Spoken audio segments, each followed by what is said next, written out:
Cette émission vous est présentée par Sport Rousseau, hockey expert et l'entrepôt du hockey. Trouvez une grande sélection pour le baseball. L'émission Baseball Academy est produite en collaboration avec Baseball Québec. Développez l'esprit du baseball, un joueur à la fois. Et l'équipement des joueurs a été offert gracieusement par Easton et Rawlings.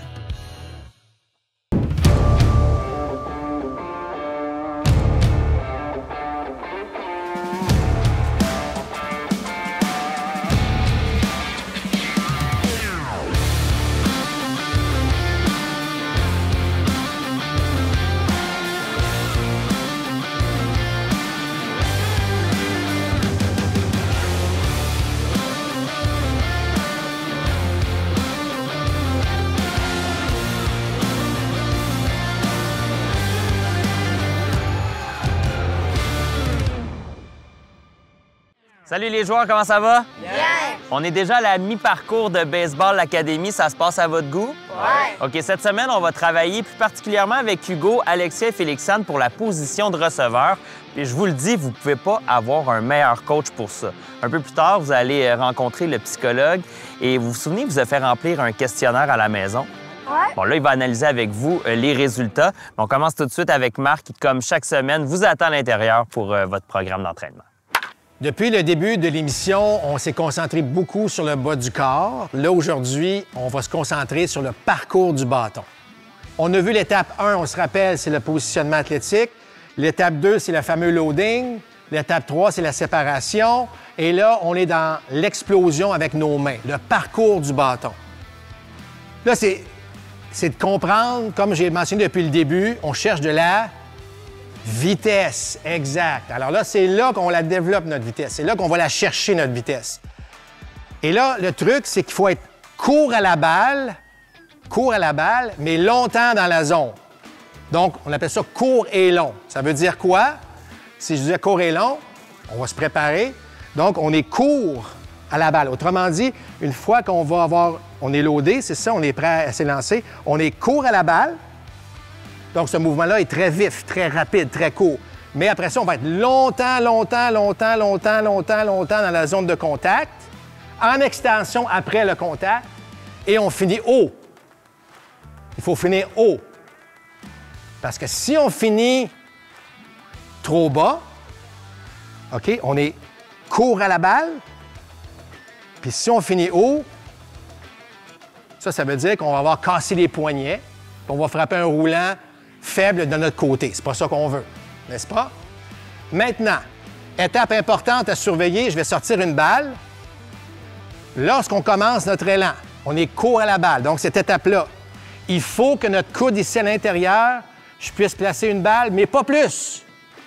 Sinon, on va être déconnecté. Alors, si, par exemple, je te mets comme ça, es-tu confortable? Non. Non, hein? Là, on vient déconnecter notre coude ici. Donc, on reste proche, ce qui nous permet à ce moment-là de venir frapper la balle. Si je te demande de frapper l'intérieur de la balle, ça veut dire quoi? Ça veut dire que si on coupe la balle en deux, moi, je vais venir frapper l'intérieur, donc la partie ici à l'intérieur. Ce qui veut dire que si un frappeur est déconnecté, regardez la distance ici qu'on crée, c'est pas ça qu'on veut. Il est déconnecté, il va venir frapper l'extérieur de la balle. Alors que nous, on va être connecté à distance ici pour venir frapper l'intérieur de la balle. Et là, créer ce qu'on appelle une rotation où la balle va avoir de la vie. La balle va voyager. Prochaine étape maintenant, je vous ai parlé d'être court à la balle, mais longtemps dans la zone de contact. Ici, on est chanceux, on a des belles lignes blanches. Vos mains suivent la ligne blanche. Autrement dit, on est prêt, on est court à la balle, puis regardez, mes mains vont suivre la ligne blanche. Je fais contact, je suis encore la ligne blanche. Et après ça, je m'en vais et je finis haut. Trop de jeunes de votre âge, regardez bien, si on ne suit pas la ligne blanche, on va s'en aller ici et on va frapper un roulant. Moi, ce que je recherche, c'est qu'on est court à la balle, puis là, rendu ici, là, je peux faire contact ici, je peux faire contact ici, je peux faire contact ici, je peux faire contact ici, je peux faire contact ici. Vous comprenez le message? C'est qu'on on se donne toutes les chances du monde de faire contact. Donc, fort en bas, on est lousse en haut, on ne tient pas le bâton trop serré, on reste connecté, puis on reste longtemps dans la zone de contact. On va se faire une coupe de drill avec ça. C'est bon? Alors, un exercice ici qui est très important, encore une fois, pour la direction des mains, c'est qu'on va ouvrir complètement notre position pour le bien de cet exercice-là, mais on va vraiment tourner notre haut de corps, comme si on était un frappeur habituel. Mais là, c'est comme si les jambes, on les utilise un petit peu moins ici. C'est vraiment le passage de nos mains. Donc, on est rapide, on reste connecté, puis on essaie de frapper la balle vers le centre du terrain et aller en extension après. OK, c'est bon, c'est bon. Oui, c'est excellent, c'est excellent. Très beau passage, excellent.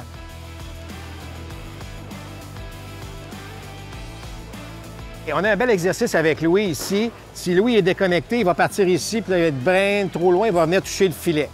On ne veut pas ça, OK? On veut rester connecté, puis on veut venir frapper la balle vers l'intérieur. À ce moment-là, il ne passera même pas proche de toucher le filet, mais ça nous sert de guide. On essaye ça, mon Louis? Va-t'en vers le centre du terrain. Excellent! Excellent! Good job, man.